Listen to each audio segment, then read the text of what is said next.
Hi guys, welcome to another review. For my last pick, going with my childhood favorite, Captain Ron.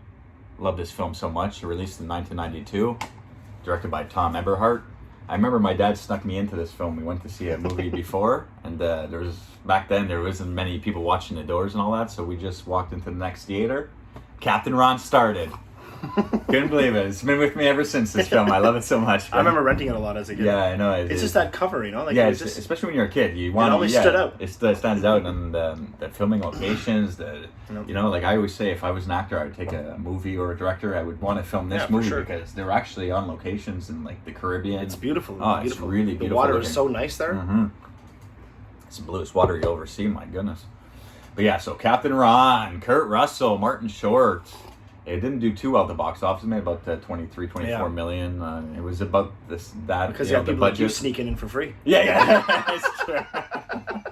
No, but the critics at the time were like, it's weird. Kurt Russell's playing the comedic role, and Martin Short's more the serious guy. But when you look back on this film, Kurt Russell carries the film. He could be funny. He could be serious. Kurt Russell's he's an all-star actor.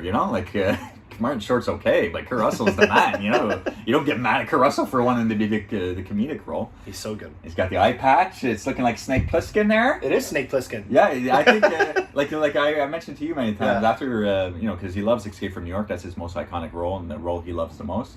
And we know because of him, Escape from LA got made in '95, so a few years later. So he was itching to wear that eye patch again, and he found a role to wear one, and he took it right away. So yeah. Or also, like, maybe Snake Plissken's on the Hideout in the Caribbean. Yeah, this is the sequel to Escape from New York. Yeah, he gets himself into some trouble, and then it's Escape from LA. Well, he looks like he's been getting into trouble throughout this film. It's Snake Plissken hiding out in the Caribbean. The Escape from New York is actually like a trilogy, and it's Captain Ron's the second. Escape from LA ties it all up after. Ron Rico. That's plays it. Ron Rico. Ron Rico is actually a rum. Right, it's actually a brand of rum. So, like, I don't know if it's his actual name in the movie or if he was just using that because he maybe likes that. That's one of his favorite brands. I don't know. But anyways, yeah. Didn't Carpenter have ties to this film? Well, like I said, he was itching to wear the eye patch again, and it was because of him that Escape from LA got made. So maybe Kurt Russell tried to get him involved somehow. And I know in the commentary of Big Trouble in Little China, they actually John Carpenter tells them that he loves Captain Ron. Like he mentions Captain Ron. No, he likes it. He likes it. Yeah.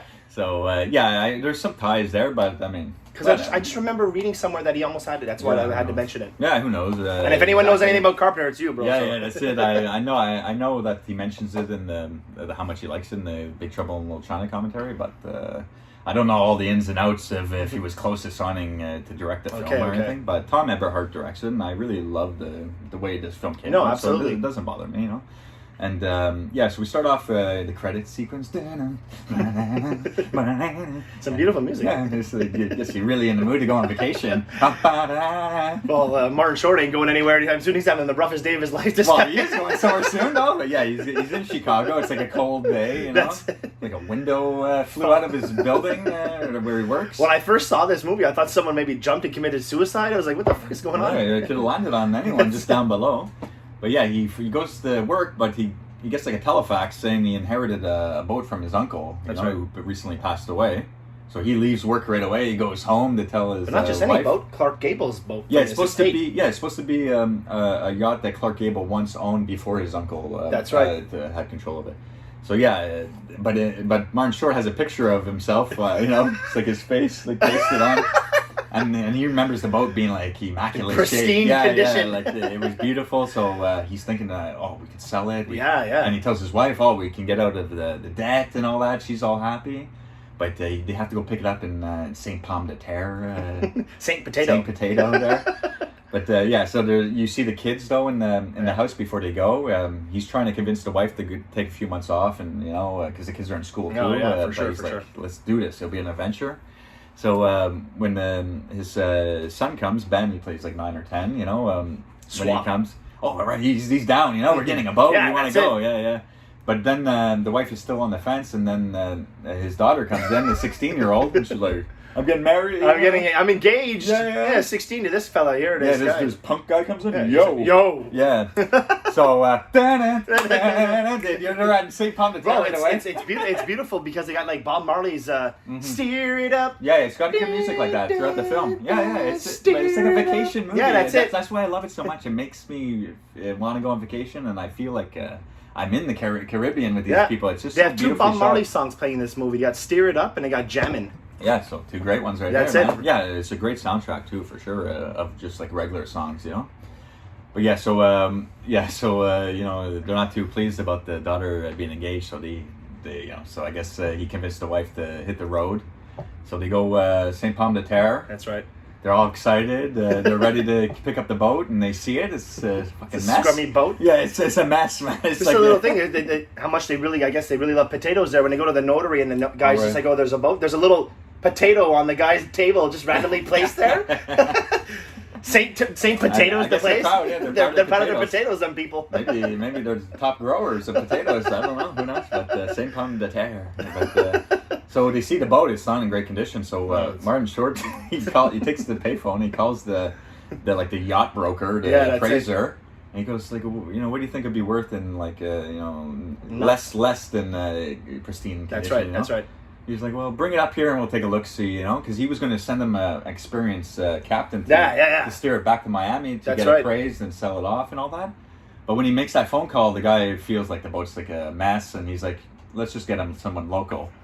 And then here he comes. I don't know. I would have loved to see the scene of them trying to get in contact with this guy, but he just shows up sometime after. And but it's funny because in this movie he has the patch over the left eye. Right.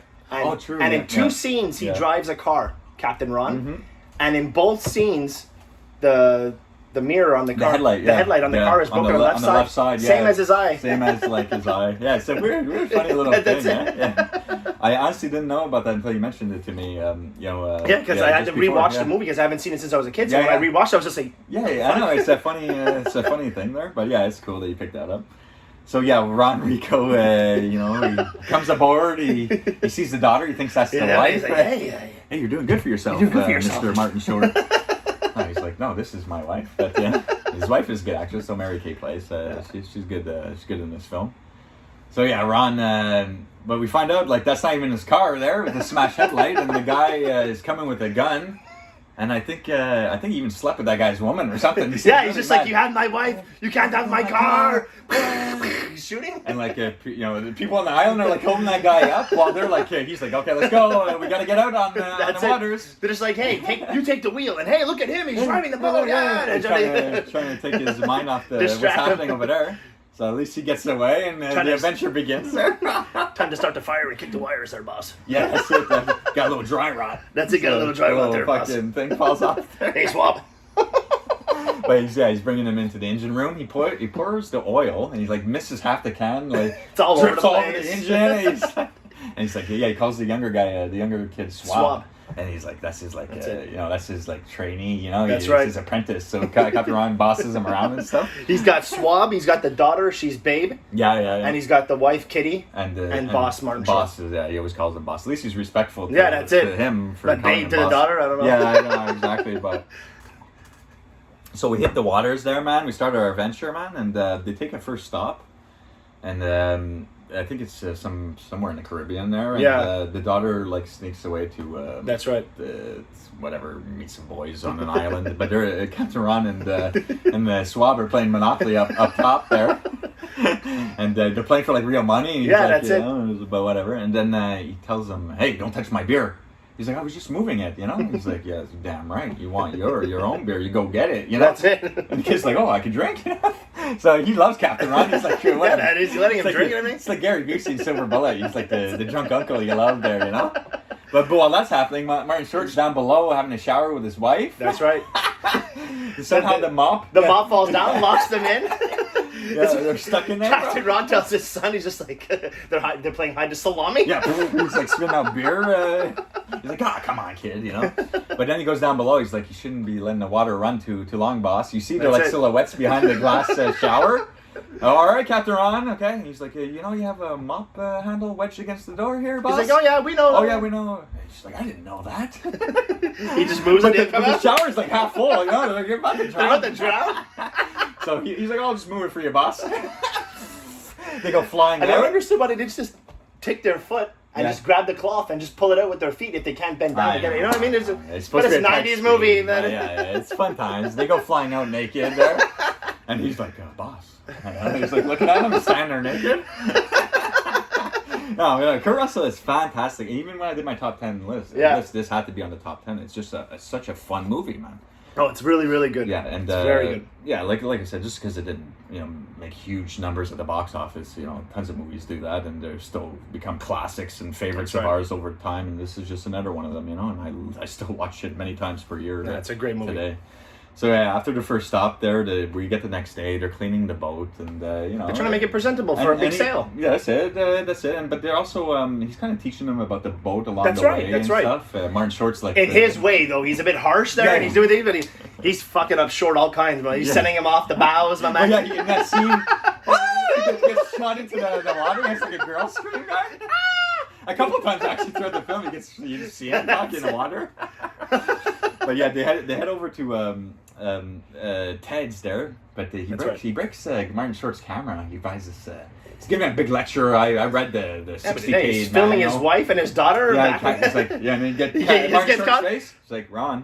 He's always calling him Captain Moron in his diary. There, he's like writing a diary. Captain's log, 20 a day. Captain Moron.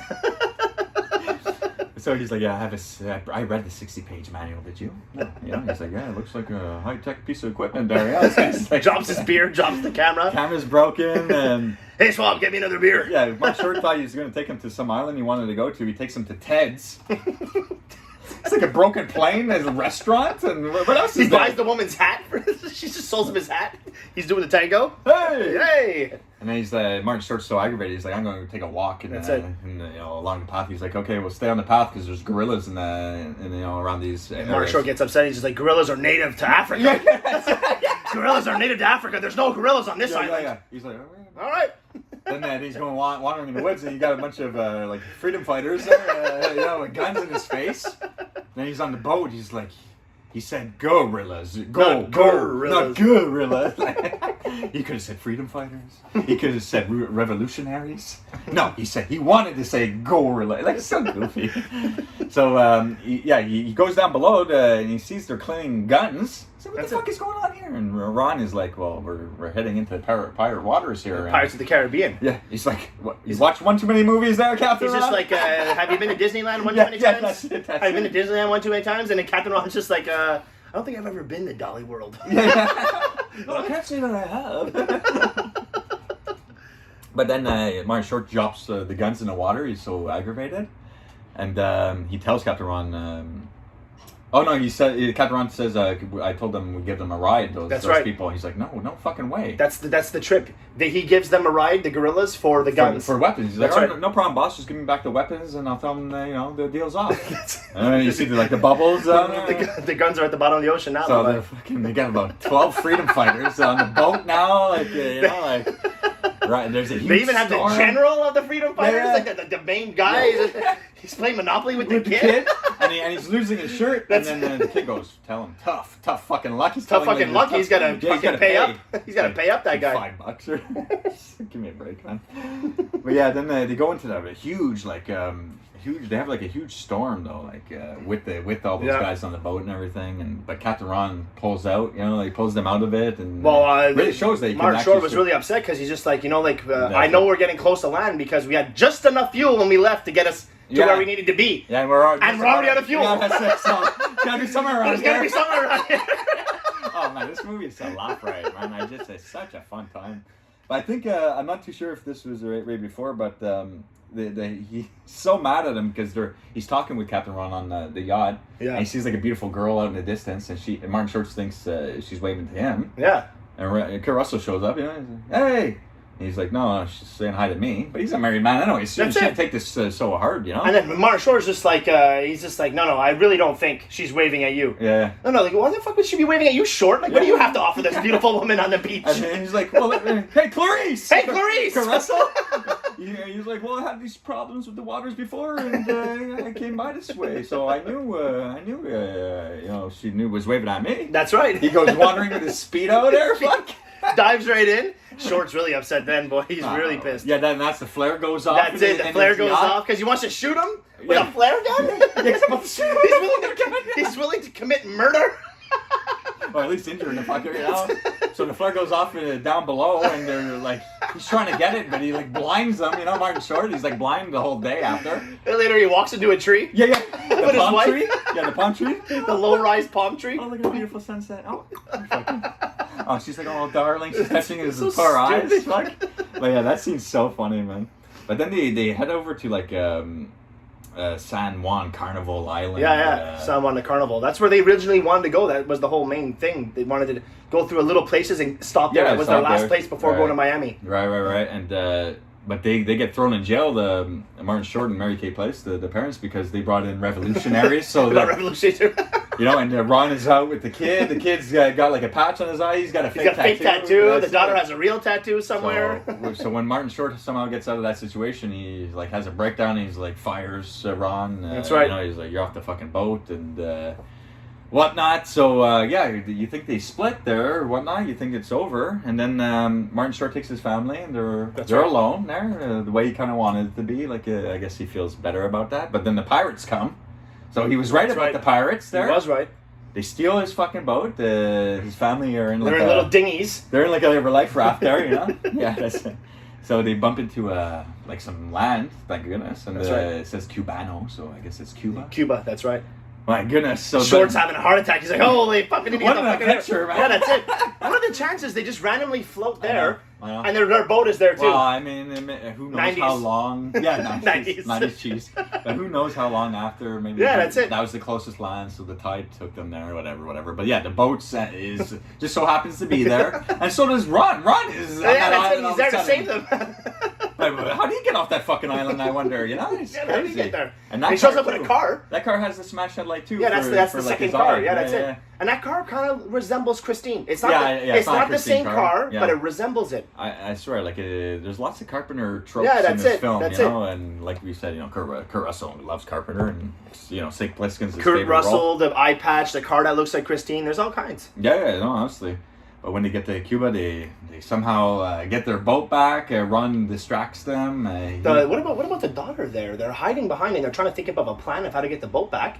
The Cuban army, pirates, whatever, they're going through. And she's like, hey, don't touch my stuff. Yeah, come on. I know. They blow you away. I know. It's dead. Stupid. But they shut her up. Yeah, shut up. You know, like, are you crazy? We're gonna sneak our way out the boat. Fuck. But yeah, they're going through her clothes. Yeah, that's it. They pull up her underwear like this. She gets all pissed off, like, hey, put that down. That's mine. Like, what the fuck?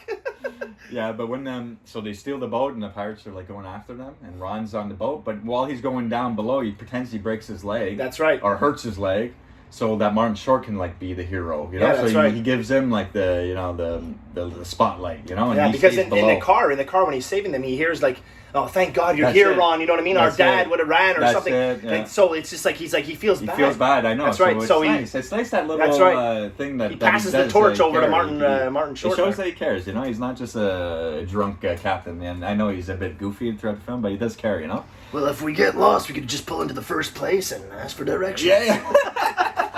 Oh yeah. Okay. Well, so many fucking stores around here, out in the ocean. Ron, man, he's such a man. This movie is so good, man. No, it's great. So much. But yeah, so when they hit out on the waters, the pirates are chasing them. So there's a big pirate scene, but he's like staying below, and he's like, you know, you can do this, yeah. But he's like trying to call on the radio while they're up above. Like Guantanamo. Yeah. Oh, we're a fucking dead. He goes, these guys are taxpayers. Come on. But then, somehow the fucking U.S. Coast Guard or someone shows up, and the boat gets turned around. And that's right. And you see Captain Ron, he's fucking jumping for joy down below. He doesn't have a broken leg now. That's it. So he's like, I heal quickly. Yeah. But there's another funny scene when he first started and he goes down for a nap. He has his patch on the opposite eye. They block out the light, and his glass eye is just like sticking out. They think he's dead. Yeah. Got the kid poking him with the stick. Then he wakes up, he's like, I didn't do it. Oh, he's having some flashbacks of Nam or some shit, fuck. No, this film is so good, man. I just love it. It's a laugh riot. It's a good film. It's a real fun film, man. I really enjoyed this film, so I'm glad you got to revisit it. It's definitely a hidden gem. They end up in Miami. That's right. They say their goodbyes to Captain Ron. It's a nice little scene. He goes to one of them, each and every one of them. He promotes the swab. He's no longer his little bitch. He gives him his hat. Yeah, that's it. He's up to first mate now. It's a step above being a swab. I think he actually kisses Martin Short's wife. He does. No, Martin Short even says that. I think he Frenched her. Yeah. He says it in his log. He's like, I think he Frenched my wife. Oh, it's so good, man. But yeah, so then you see the yacht broker waiting. It's the guy's pulling in soon with the boat. Just chop it up. It's probably a piece of shit, But I mean, it's they cleaned it up nice. He starts pulling in, and they're like, "Oh, we don't want to go back to that life, They want that life, like the Ron Rico life. Everyone wants that life. Yeah. Who wouldn't want that life? I think Martin Short wants to be Captain Ron now. No, that's it. He even does a little Captain Ron quote at the end. That's it. That's true. He changes his voice like that. That's it. And he starts to, they start going off on their own adventure. And then, what I like is you see, Kurt Russell, he's with two other people on that boat now, ready to start his... He's all dressed up, though. He looks like he's Miami Vice. Yeah, that's true. He has a nice ponytail. He looks like Miami Vice guy.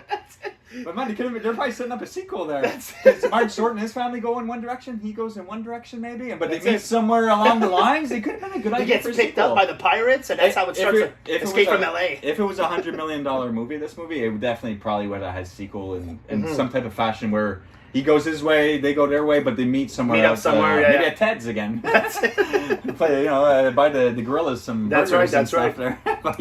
But I mean, that's pretty much the movie there, man. I don't think we missed too much. No. But it's an easy movie to go through.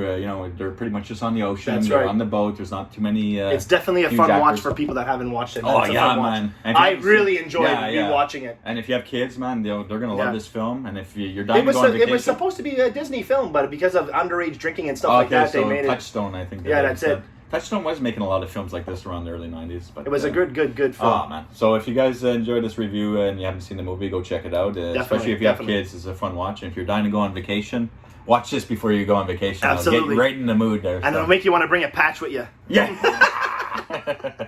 All right, guys. All right, take care, guys. Thanks for the support. Bye-bye.